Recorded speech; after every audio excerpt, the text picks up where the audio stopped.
Hi there. This is the thought for the day. Again, taken from The Land of the Gods. This is from page 104. In this, Theodorus and Helena are still talking. Theodorus is still teaching.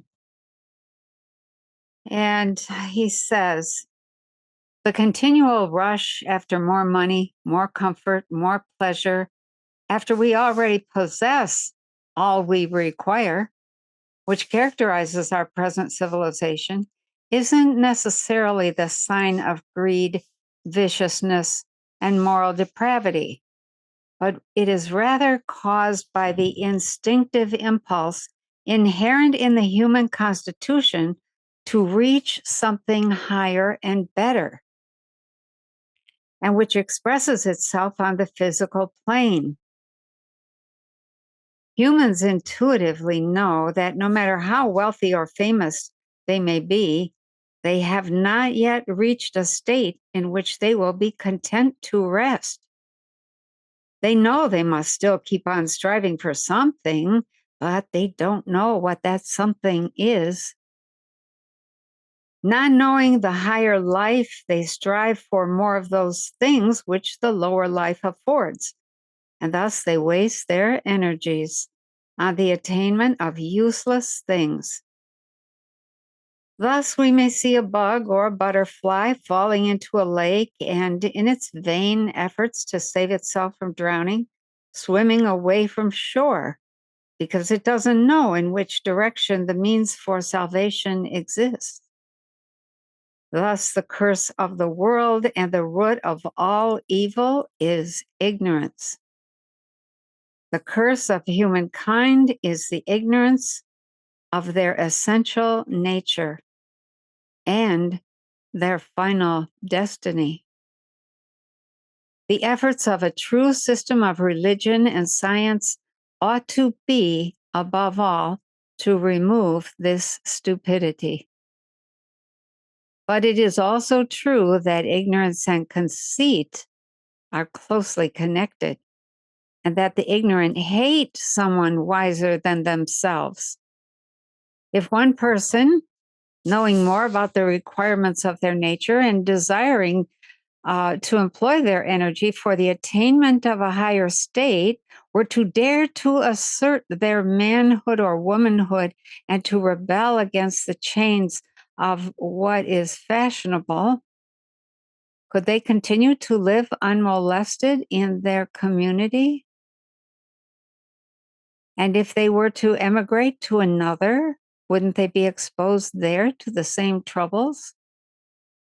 They would still come in contact with others who hated the light because they were educated in darkness, who would misunderstand them, suspect their motives, persecute them, and woe to those with any human failings upon which the snake of slander could fasten its poison fangs.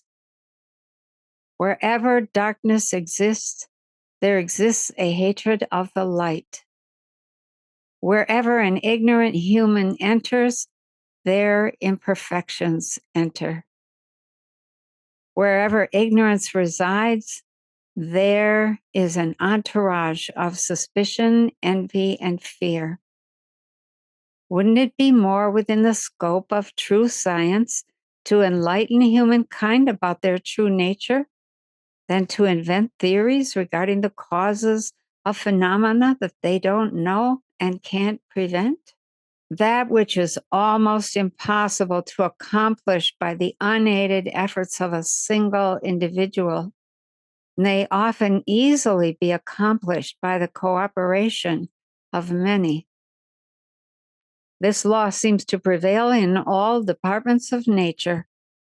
If a sufficient number of people were determined to retire from the harlequin stage of the world and to turn away from the tomfooleries of a fashionable existence, they might, if they could harmonize with one another, form a power sufficiently strong enough to repel the attacks of the monster that would try to devour them all if they were separated and unaided by each other.